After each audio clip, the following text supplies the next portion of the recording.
Congratulations nga pala sa winner natin this week, si Ma'am Gemma Cañas. Yung name niya sa Facebook. So, ikaw po yung makakakuha ng isang cellphone this week. I mean, kayo po, bibigyan natin ng isang cellphone this week at sana makatulong yung cellphone na ito sa'yo, ma'am. At ayun na nga po, tuloy-tuloy yung pamimigay natin ng cellphone every week. Kaya kung bago ka pa lang dito sa aking YouTube channel, mag-subscribe ka na para makasali nga sa ating weekly cellphone or cash giveaways. At syempre, namimigay din ako guys ng cash sa aking TikTok account. So, kung gusto niyo na makatanggap din guys ng small amount or pang-load guys, mag-follow na kayo sa aking TikTok account. Ito siya guys. Thank you! Hello guys! Again, welcome back dito sa ating YouTube channel. Again, this is Yana. In today's video, pag-usapan na naman natin itong isang pautangan online na kung saan, ayon nga sa pautangan na ito na naman mga besh, ay pwede nga daw tayong makahiram hanggang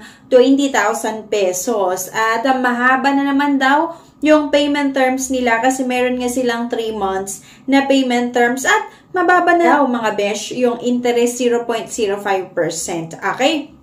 So, yan yung mga isa sa mga bubusisihin natin kung tama ba itong mga nilagay nila na pwedeng mautang yung mga interest, yung payment terms. Okay? Kasi pag inopen mo itong app nila, yun na nga mga besh, yung makikita mo. And ayon pa nga, dito sa kanilang app or kapag binuksan nyo yung app nila, registered daw sila sa Securities and Exchange Commission. Pero kasi mga besh, kahit naman sabihin natin na registered yung isang app sa Securities and Exchange Commission, eh, hindi ibig sabihin na sumusunod talaga sila. So yun yung titignan natin sa pautangan na ito. Pero bago ang lahat mga besh, sana mag-subscribe po kayo para makasali sa ating weekly cellphone giveaways. Ayan. At meron din ako nilagay na 8 or 9 link na makikita nyo sa comment section at sa description below. Pwede nyong i-click yung link.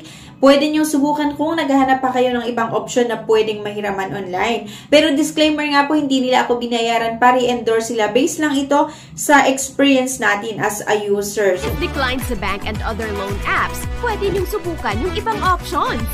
See the links sa description at sa comment section below. Click the link and apply. Disclaimer, try or apply at your own risk. Let's get back to the topic. Bali, ang pag-uusapan natin na itong si Perabag Instant Online Loan nga daw. Under siya ng Got It Lending. Kapag i-open yung mga besh, itong pautangan na ito, meron silang mga privacy agreement at syempre kailangan na naman natin na mag-agree. Kailangan natin silang bigyan ng permission nga para i-access nga daw itong installed app, yung location, mobile phone, yung SMS, and so on. And makikita nyo nga dito na pwede daw tayong makautang hanggang 20,000 pesos. At click mo lang yung apply now kung gusto mong umutang. Susubukan natin na applyan. Same with other loan app mga besh na may mga question na kailangan nating sagutin. Itong mga questionnaire, personal information, yung job information, emergency contact, upload photos, and tied card. Okay? Click lang natin itong fill information. At ito na nga yung mga personal information na kailangan nyo na namang sagutan, mga besh. At ito daw po yung ID na tinatanggap nila. Ayan siya, UMID, SSS, Teen, Passport, and yung voters. Kailangan nyo nga i-upload dito yung isang ID kasi nga kapag mag-apply kayo sa iba't ibang mga pautangan online, isang valid ID lang naman yung requirement. So, click lang natin yung next ones na kapag upload na kayo. Ayan, pwede pa nga daw sa kanila yung PhilHealth ID nga yung TIN. Ayan, UMID, Passport, Driver's License, Voters, and SSS. Halimbawa nga daw ma-approve ng ating loan application, pwede siyang ma-withdraw sa GCash, PayMaya, or GrabPay, or dito nga sa e-wallet. Pwede rin naman sa mga bank account nyo. Pero syempre, ang pipiliin na naman natin ay itong si GCash. Click lang yung next. A few moments later. At after ilang minuto, na-approvehan na naman ang ating loan. Ewan ko ba bakit gustong-gusto nilang i-approve yung loan application natin. Kaya lang, same with other loan app na hindi ko siya nire-recommend sa inyo. Okay?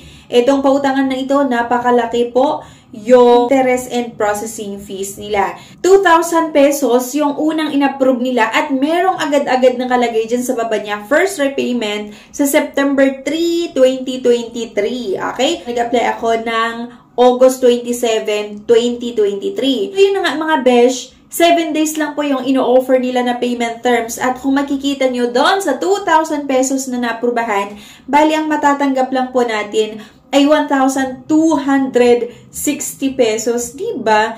Tapos, kailangan mong bayaran yung buong 2,000 within 7 days. Akalain mo magbabayad ka ng 2,000 pero ang natanggap mo lang ay 1,260. Kaya hindi ko siya ni-recommend sa inyo. Nasa sa inyo pa rin kung gusto niyo siyang subukan, pero sana hindi niyo subukan nga dahil napakataas po yung interest at yung mga processing fees nila. Hindi siya makatarungan, kumbaga. Kaya din ako gumagawa ng ating mga reviews, ng ating mga honest reviews para mabigyan kayo ng babala, especially sa mga bago pa lang na naghahanap ng pwedeng mautangan online. Okay? So, please lang, wag nyo na munang subukan ito. Pwede nyo itry yung ibang option na pwedeng mahiraman. Pwede kayong mag-bank loan kung mayroon naman tayong mga requirements, or pwede nyo subukan yung ibang option na kung saan makikita nyo nga sa description below at sa comment section. Pero disclaimer nga po, hindi nila ako binayaran, para endorse sila. Based lang ito sa sarili kong experience as a user, okay? So, nasa sa inyo pa rin kung gusto niyo siyang subukan, pero nga mas maganda na kapag subukan nyo, gagawa na lang din kayo ng sarili nyong research para malaman nyo kung okay ba siya or hindi. So, sa akin naman kasi, naging okay yung experience ko kasi nga binabayaran ko siya on or before yung due date. Okay? So, ayan, sana may nakuha kayong idea sa video na ito. And, ayan, tuloy-tuloy pa rin nga yung pamimigay natin ng weekly cellphone.